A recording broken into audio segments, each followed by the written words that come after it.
Hello everyone, welcome back to my channel. Okay. මං අද ආවේ ඔයාලගේ ප්‍රශ්න වලට උත්තර දෙන්න. ඔකට මම කියන්න ඕන වඩපිටාව සද්ද ඇහි ඒව ගණන් ගන්න එපා. මේවා ඔයාලා අහපු ප්‍රශ්නමයි. ඉතින් ගොඩක් තිබුණා. ඒ වලින් මං තෝරගත්ත ඒවා ටිකකට මං උත්තර දෙන්නම්. මුලින්ම දැන් මං හිතන්නේ ඔයාලා ගොඩාක් දෙනෙක් අහලා තිබ්බේ මං ඉතාලියට ආවේ කොහොමද කියලා. අර මේ ප්‍රශ්න ටික ඇවිල්ලා තිබ්බේ මං කරපු ෆස්ට් බ්ලොග් එකට ඉතාලි ඉස්කෝලේ බ්ලොග් එකට. ඉස්කෝලේ ගැන විස්තරත් තව අහලා තිබ්බා. මං ඒවටත් උත්තර දෙන්නම්. හරි. වීඩියෝස් වල සමහර අඩුපාඩු තියෙනවා. ඉතින් ඒව ගණන් ගන්න එපා. හරි. මුලින්ම මං ගැන කියලා එන්නම්කෝ ප්‍රශ්න ටිකට කලින්. මගේ නම දිනුකී. මගේ වයස 26යි.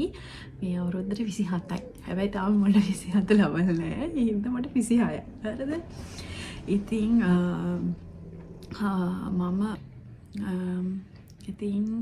හරි. දැනට ඒ ඇතිනේ. තව මොනවා හරි ප්‍රශ්න තිබ්බොත් මේ වීඩියෝ එක යටින් කමෙන්ට් කරන්න. මම දැනට ඔය ටික ඇති කියලා හිතනවා මං ගැන විස්තර. හරි. ප්‍රශ්න තමයි කවුද කෞෂි අහලා තිබුණා ස්ටුඩන්ට් එන විදිහ ෆුල් වීඩියෝ එකක් ගේන්න කියලා. මුලින්ම කියන්නම් දැන් මං ස්ටුඩන්ට් ආපු කෙනෙක් නෙමෙයි. හරිද? මම මෙහෙට ආව විදිය මං මේ වීඩියෝ එක අන්තිමට කියන්නම්. ඒත්තකන් වීඩියෝ එක බලන්න. හරි. ඉතින් අපි දැන් ප්‍රශ්න ටික බලමු. එක්කෙනෙක් අහලා තිබුණා මං හැමෝගෙම නම් කියන්න නැතුව ඉන්නම්. අහලා තිබ්බා ඉතාලි වල කොහෙද කියලා. මම ඉතාලියේ ඉන්නේ ස්පිලම්බර්ට් කියන සිටි එකේ. මෙහි ලංකාවේ සාමාන්‍ය පිරිසක් ඉන්නවා. හැබැයි නාපෝලි වල තරම් මෙහි සෙනග ලංකාවේ අය අඩුයි. මම හිතන විදිහට සාමාන්‍ය පිරිසක් මෙහි ඉන්නවා. හරි. ඊළඟ ප්‍රශ්නේ හරි. ඒ අර ඉතාලි ස්කෝල් වීඩියෝ එකට අහලා තිබුණේ බේසික් ඉතාලි ලැන්ග්වේජ් නොලේජ් එක ඉගෙන ගන්න කොච්චර කාල යනවද කියලා. හරිද? හරි. මම දැන් මේ කියන්නම්කෝ ඉතාලි දැන් මං ඇවිල්ලා ඉස්කෝලේට ගියේ මාස 9කින් කියලා මං කලින් වීඩියෝ එකේ කිව්වනේ. මොකද ඒක මට හොයාගන්න කාලයක් ගියා. දැන් මෙහි ඇවිල්ලා ගොඩාක් කලින් අයත් ඉන්නවා ඒ ඉස්කෝලේට යන්න බැරුව. මොකද ඒකේ දැන් මේ අවුරුද්දේ රෙජිස්ටර් වුණොත් ගන්න ඊළඟ අවුරුද්දට. ඊළඟ අවුරුද්දෙත් මැද වගේ. ඉතින් මං එහෙම රෙජිස්ටර් වුණේ නැහැ. හරිද? මම කලින් අවුරුද්දේක රෙජිස්ටර් වෙන්න තරම් මට කාලයක් තිබුණේ නැහැ. මං ඇවිල්ලා ටික කාලයක් ඉඳලා මම ඒ ඉස්කෝලේ දවස් 5ක් පන්ති ගියා. ඒක මම කියන්නම් ඇයි කියලා. ඊට පස්සේ මම එතනින් දැනගත්තා මෙහෙම ඉස්කෝලයක් මෙහි තියෙනවා, මෙහෙම පන්ති, මෙහෙම රජෙන් කරන එකක් මේකේ කරනවා කියලා. ඒක දැනුවත් කරේ ඒකේ ඉන්න ටීචර්ස් ළමයි. ඊට පස්සේ මම ඒගොල්ලොන්ගෙන් අහලා එතන රිසෙප්ෂන් වගේ ඔය ඉස්කෝලේ වැඩ බලන ලියකියවිලි වගේ වැඩ බලන දෙන්නෙක් 3 දෙනෙක් ඉන්නවා. ඉතින් ඒගොල්ලොන්ගෙන් අහලා කොහොමද රෙජිස්ටර් වෙන්නේ කියලා මම එහෙම තමයි රෙජිස්ටර් වුණේ. මොකද ගිහිල්ලා, ඒ කියන්නේ එතනට ගිහිල්ලා මම ඔන්ලයින් රෙජිස්ටර් වුණේ. ගොඩක් අයට කියන්නේ ඔන්ලයින් රෙජිස්ටර් වෙන්න කියලා.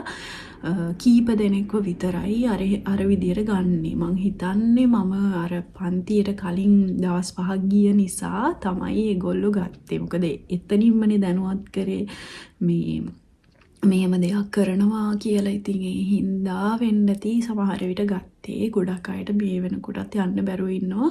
ඒකේ තියෙන එක්සෑම් එකත් කරලා ඉවර වෙලා සමහර අයට යන්න බෑ. මොකද මේ එක්සෑම් එකත් කරලා පන්ති වලටත් දාලා තියෙද්දි ඒ දවසට පන්තියට ආවහම සමහර අයට ගොඩක් අයට යාලා එහෙම කරන්නේ නැහැ. ගොඩක් ඔය කියන්නේ මම හිතන්නේ ලං වෙලා රෙජිස්ටර් වුණ අයට ඉස්කෝලේ ඒ කියන්නේ පටන් ගන්න දවසේ ලඟ වෙලා රෙජිස්ටර් වුණ අයට මේ එයාලා කියනවා සමහර වෙලාවට පන්තියේ ඉඩ නැහැ. ඒ හින්දා ඊළඟ පන්තියට ගන්නම් කියලා හරවලා යවලා තියෙනවා. බේසික් දැන් අහලා තිබ්බ ප්‍රශ්නේ බේසික් ඉතාලි නොලෙජ් එක ගැනනේ. මම මෙහෙට ආව කාලේ මට ඔය ඉස්කෝලේ දන්නේ නැති හින්දා මම මුලින්ම හොයලා බැලුවා කොහොමද ලැන්ග්වේජ් එක ඉගෙන ගන්නේ එහෙම කියලා. ඉතින් මට ආරංචි ආවා මේ අපේ සිටි එකේ නෙමේ කඩිසෝල කියන මේ සිටි එකේ පන්ති කරනවා පල්ලි වලින්. දැන් මෙහි ගොඩක් පිටජාතික අයට උගන්වනවා මේ ඔය මොනවද කියන්නේ සුව කැමැත්තෙන් මෙහි අය. ඉතින් ඒ හින්දා සුව කැමැත්තෙන් උගන්වන්නේ ඔය පල්ලිවල ගොඩාක් තැන්වල පල්ලිවලත් උගන්වනවා. පල්ලිවල කොමූනේ එතකොට ඔය වගේ රජයෙන් කරන තැන් ඔය ඉස්කෝලවල් වල ඒකකටවත් සල්ලි ගන්නෙ නැහැ. එයාලා කරන්නේ යාළගේ කැමැත්තෙන්. ඉතින් මම මුලින්ම ඔය කඩිසෝල පන්තියකට ගියා. කඩිසෝලවල ඉතින් ඒ හෙද්දී මට අපිට ඇත්තටම ඒගොල්ලෝ හැමදේම මුලින් ඉඳන්ම කියලා දෙනවා. ගොඩක් කට්ටිය ඒ පන්තියටත් හිටියා. මම ඊට පස්සේ ඒකෙදි ඒගොල්ලෝ දුන්න මෙන්න මේ පොත. ඉතින් ඒ පොත දුන්න මේක ඌන පොතක් නේ. පේනවනේ. මම ඒක පෑන් කරලා මේක ඌනෝ.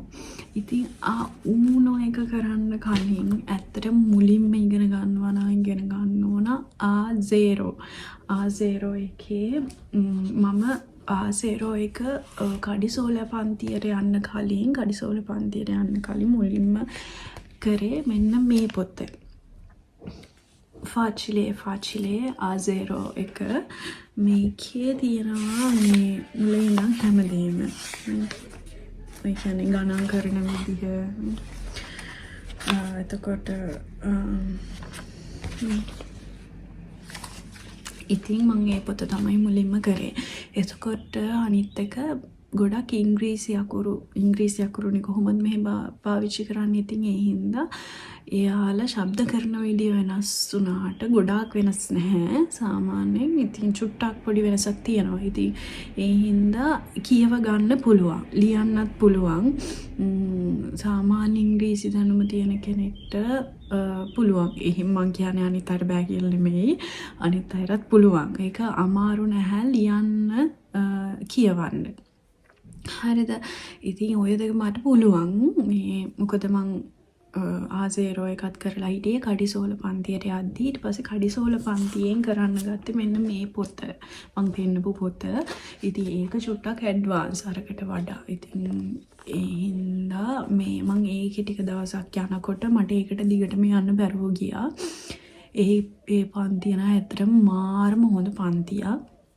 මට ගොඩක් මේ ඒ වුණාට ඒ පන්තියට යන්න හම්බුනේ නැහැ. හේතුව ඒක තිබුණේ රෑ 7:00 ඉඳලා 8:00 පැයයි තියෙන්නේ. උනට ඒ පැයේදී උගන්වන දේවල් ඇත්තටම මේ ටීචර්ත් හරිම හොඳ ටීචර් කෙනෙක්. බැහැයි කියලා මේ බැනගෙන කෑ ගහලා එහෙම කරන්නේ නැහැ. යාළ අපිට තේරෙනකම් කොහොම හරි උගන්වන්න තමයි try කරන්නේ. ඉතින් ඔය දෙක මට තිබ්බා. ඔය නොලෙජ් එක මට තිබ්බා මං අර පන්තියේ රෙජිස්ටර් වෙන්න යන්ති. ඒ පන්තියට ගන්නේ ඒ ඉස්කෝලේට ගන්නේ එක්සෑම් එකක් තියලා. ඒගොල්ලෝ තීරණය කරනවා මොන ක්ලාස් එකටද දාන්නේ, කොච්චර දැනුමක් තියනවද එහෙම කියලා. ඒකෙදි මට විභාගෙට තිබුණේ කියවන්නයි ලියන්නයි. එයාලා කියන එක ලියන්න තිබ්බා. කියවන්න දුන්නා. තව අර ප්‍රශ්න වගේක් අහලා ඔය පින්තූරයක් දීලා තිබ්බා. ඒකෙන් ප්‍රශ්න වගේක් අහලා තිබුණා. ඔය වගේ පොඩි දේවල් ටිකක් තිබුණේ. ඉතින් ඒ වලින් මාව වැටුනේ ඌණු පන්තියට. ඉතින් ඕක තමයි මට තිබ්බ දැනුම ඉස්කෝලේට යද්දි. හරි ඊළඟ ප්‍රශ්නේ බලමු. තව කෙනෙක් අහලා තිබුණා මම මොන ලෙවල් එකද කරන්න කියලා. ලෙවල් එක තමයි ඉතින් ආවුණු ක්ලාස් එක. ඉතින් ඔයාලත් රෙජිස්ටර් වෙනවා නම් ඒ ඉස්කෝලේට යන්න බලන් ඉන්නවා නම් ඒ වගේ ඉස්කෝලයකට කලින් ගිහිලා රෙජිස්ටර් වෙන්න මම කියන්නේ. මොකද නැත්තම් අර විදියට වුණොත් අපරාධයක් තව කාලයක් බලාගෙන ඉන්න වෙනවා.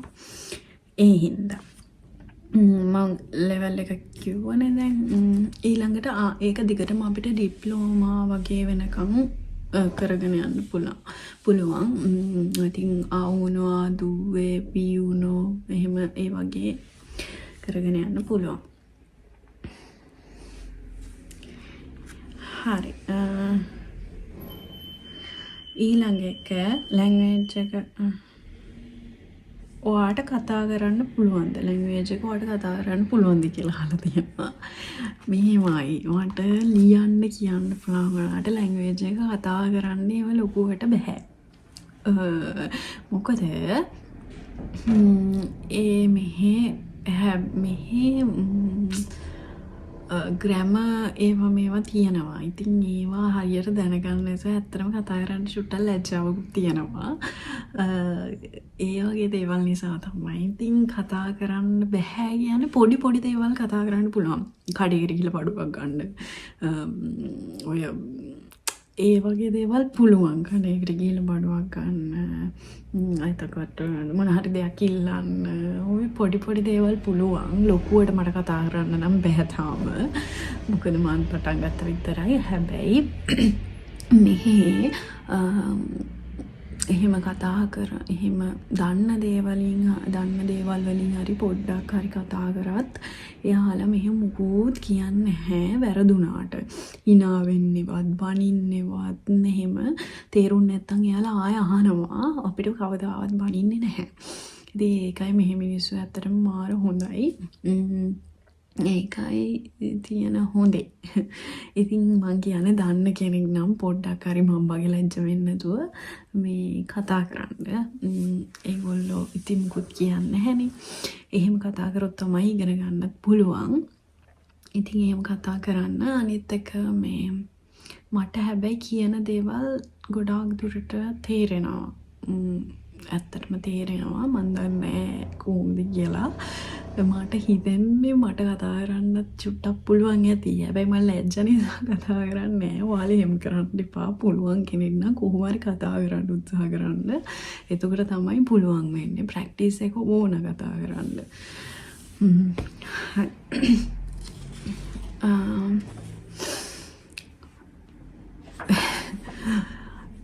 ඊළඟ ප්‍රශ්නේ මෙහි ස්ටුඩන්ට් එන්න විදිය ෆුල් වීඩියෝ එකක් ගේන්න කියලා තියෙනවා. මම කිව්වනේ මම ස්ටුඩන්ට් ආවේ නැහැ කියලා. අනිත් එක ඉතලි වලට වීසා ඇප්ලයි කරන විදිය අහලා තියෙනවා. මම ඉතලි වීසා ඇප්ලයි කරන විදිහවල් නම් මම දන්නේ නැහැ හරියට. ඒවා කරන අය ඉන්නවා. හැබැයි ඒවට දැන් මෙහෙත් සෑහෙන්න ඉතින් මගේ කර කතා කරන්න ඉන්නවා. ඔයාලා හොඳට හොයලා බලලා එන්න ඉන්නවා නම් මොකද දන්නවනේ දැන් වෙන දේවල් ඒ හින්දා. ඉතලි කොලේජ් ෆී අඩුයි කියන්නේ ඇත්තද කියලා අහලා තියෙනවා. කොලේජ් ෆී කියන්නේ ඉතින් අපිට නම් කොලේජ් ෆී එකක් එහෙම ගන්නෙ නැහැ. ඉතින් මේවා රජයෙන් කරන ඒවා නිසා ඒවා හොයලා බලන්න. මම හිතන්නේ මෙහි ගවර්න්මන්ට් වෙබ්සයිට් එකේ ඕවා තියෙනවා. චුට්ටක් ඒවා හොයලා බලන්න. ඔයාලට ස්ටුඩන්ට් වීසා ඇප්ලයි කරන්නත් පුළුවන්. මම ඒ ගැන හරියටම දන්නේ නැති හින්දා මට ඒවා ගැන ගොඩාක් කතා කරන්න බෑ. හරි. ඉතින් ඔයාලා අහලා තිබ්බනේ මම ඉතාලියාවේ කොහොමද කියලා. මගේ ෆැමිලියාර් එකට තමයි ආවේ. ඒ ඇවිල්ලා තමයි මෙහි ෆැමිලියාර් වලට ආපු අයට දවස් 5ක් පන්ති තියෙනවා ඉස්කෝලවල වල. ඒ ඉස්කෝලෙන් තමයි මම දැනගත්තයි කියලා කිව්වේ. මම දැන් ලැන්ග්වේජ් එක ඉගෙන ගන්න යන ඉස්කෝලේ. ඒ ඉස්කෝලෙම තමයි ඒක තිබ්බේ. ඉතින් එහෙන් තමයි මාව දැනුවත් කරේ. ඒ විදිහට තමයි මම ඕක තමයි මං ඉතාලියාව විදිහ. ඉතින් ඉතාලි ඒ වුණාට ෆැමිලියාර් එකට ආවත් ඇත්තටම ලේසි නැහැ. ඩොකියුමන්ට් ලංකාවේ ඩොකියුමන්ට් හදාගන්න එක හරිම අමාරුයි. ඒවා කරපු අය දන්නවා ඒවට කොච්චර කට්ටක් කන්න ඕනේද එහෙම කියලා. ඉතින් බලන්න ඔයාලත් බලන්න ඔය ප්‍රශ්න ටික තමයි මම තෝරගත්ත ප්‍රශ්න ටික. තව මොන හරි ඔයාලට ප්‍රශ්න තියෙනවා නම් කියන්න මම උදව් කරන්නම් මට පුළුවන් විදිහට.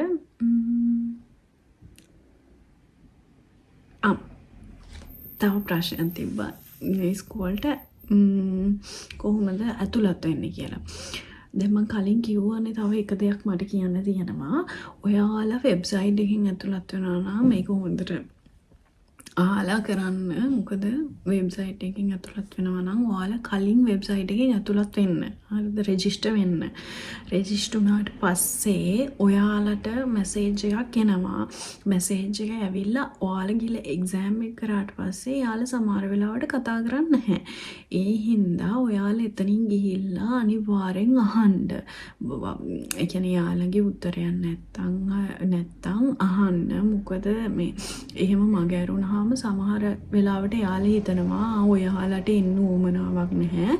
මේ ඒ හින්දා එතනට කලින් එකේ හිටපු ළමයෙක්ව ඒ ස්පේස් එකට හරියන්න යාළුවා දානවා. ඉතින් මේ ඒ වගේ වෙන එක අපරාධයක් නේ. ඔයාලට රෙජිස්ටර් අමාරු වෙන්නේ. ඉතින් ඒ හින්දා ඒවා හරියට බලලා කරන්න. ඔන්ලයින් රෙජිස්ටර් වෙනවා නම් ගිහිල්ලත් රෙජිස්ටර් වෙන්න පුළුවන්. කොමූනෙනුත් අහලා බලන්න. ඔයාලගේ සිටි එකේ කොමූනේ තියෙනවනේ. කොමූනෙන් අහලා බලන්න. මොකද ඔය වගේ එක්සෑම් මේ මොනවාද ඔය වගේ ඉස්කෝල තියෙනවා.